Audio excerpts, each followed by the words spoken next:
Hey everyone, welcome to MetaShift Season 14. Um, we have a couple of big changes lined up for the upcoming split.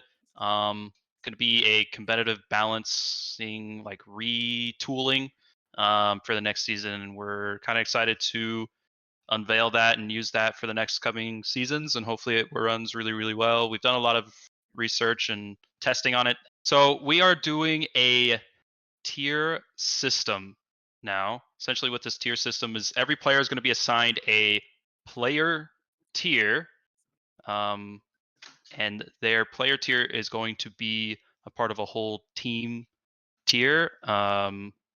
We have basically what a player tier is so it's going to be part of your MSL points that are hidden, but it is also going to be for your current rank, going to be calculated in the background. And so when you do a point check, it's not going to be a point check anymore. It's going to be a tier check.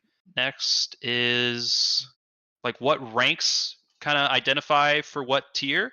The way we kind of decided on what rank fell in like what tier is we used a really unique system.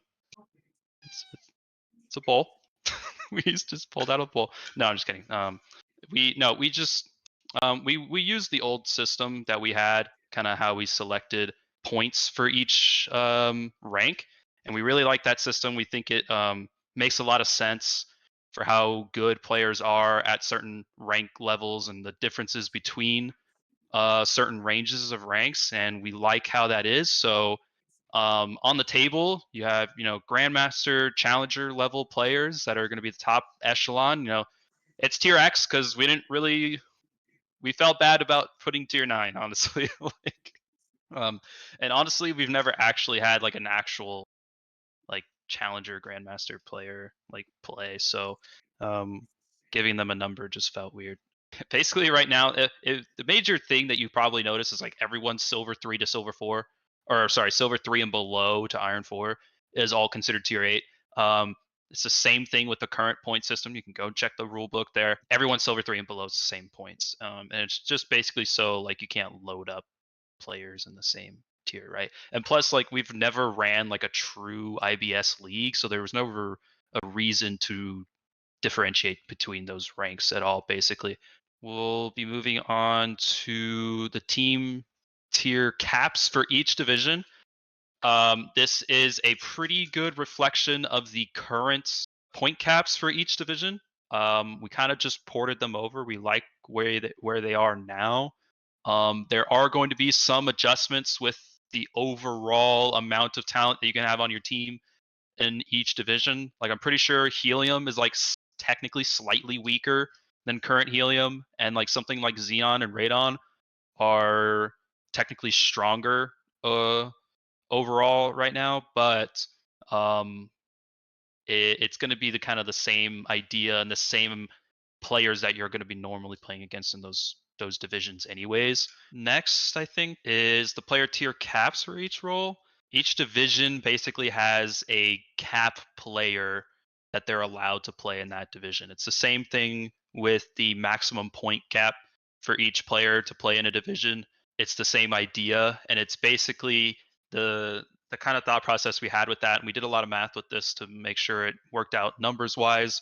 Basically, a team is allowed to have a player above their division cap, one tier above, as long as they have another player who is two tiers lower than the cap, or the average tier of that division. Because we want to stay away from calling it a tier cap for that division, because technically the tier cap is that one player going above, right? So like we're just calling it an average. One player above the average player for that division. So if we use Radon, for example, Radon is a tier 2 division, and you're allowed to have a tier 1 player in Radon, but that means you have to have a tier 4 player on your team as well. So your team would be a tier 1, three tier twos, and one tier 4.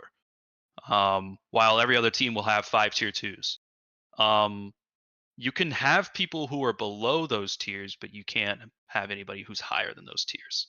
That's like the cap of what you can have basically. Helium, it works a little different because there isn't anything below 8, and helium is already the average player tier is 7. So as you see on your screen, for every one player that is above the average player tier of helium, which is 7, you have to have 2 players who are below the average tier of 7, which is 8. So it's basically the same concept, except you're making one player who's supposed to be 2 tiers lower.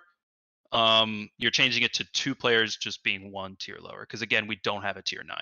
Next slide is just basically so you can kind of see what the actual caps are a little easier. And as you can tell, all this looks really, really simple. It's just 1, 2, 3, 4, 5, 6. On the last one, it's just 2, 3, 4, 5, 6, 7. Um, this is essentially to make everything super, super simple. These tiers have a range of MSL points, if we want to think about it that way, that fall into those tiers. Generally, the idea is those players can play with each other and like be very balanced throughout that entire time.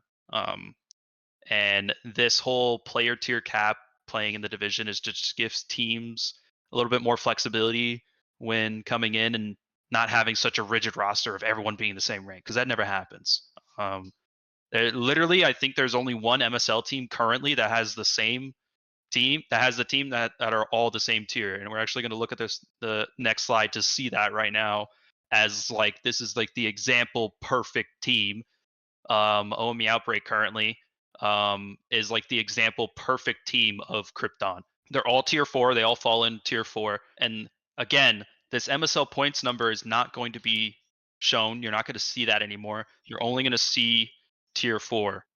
Um, so essentially, it's really just going to be all these players, and then to the side, tier 4. With the current makeup of what Krypton is, I think, yeah, Krypton's is a tier 4 division.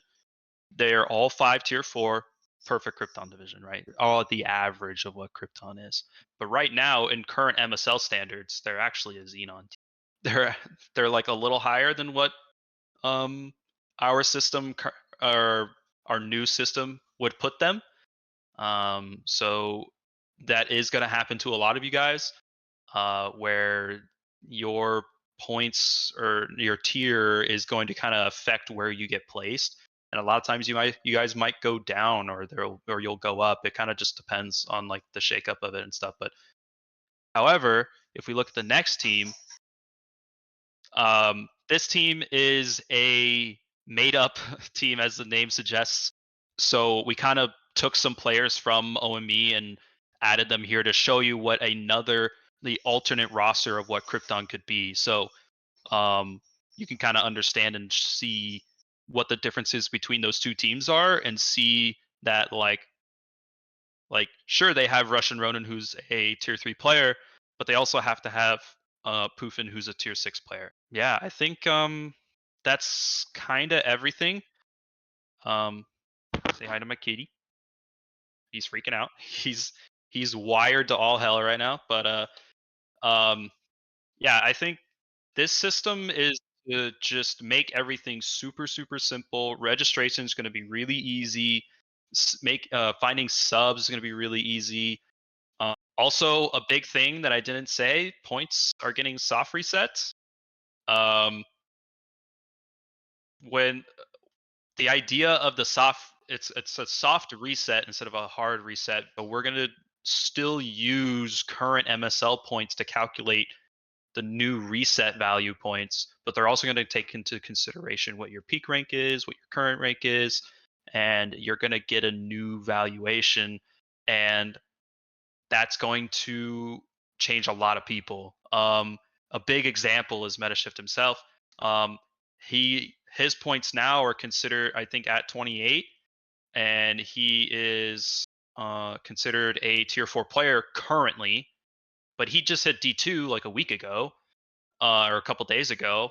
So his current MSL points matched up with his current rank and his peak are going to push his tier probably up a whole tier because he hit D2 recently. But some of you guys have really high MSL points right now, because you win a lot, and that's cool and that's awesome. Um, and we've balanced that to make you go up and play better competition because you're doing well, and we want to see you succeed against those other people. But you're like stuck in like gold or something, right? So um, your points or your tier is going to probably adjust downward to what your current, more closer to your current rank. But if there isn't a big swing between your peak and your MSL points, then you're probably not really going to move a tier at all. Just take what you get and just be happy with it and just play the game. And we balance it the best way we can, and and we're gonna give you guys a good product. So that's what we're here for. So thanks for watching this video. If you have any questions, I guess go to season 14 questions now. It'll probably be called. And please don't flame me too much.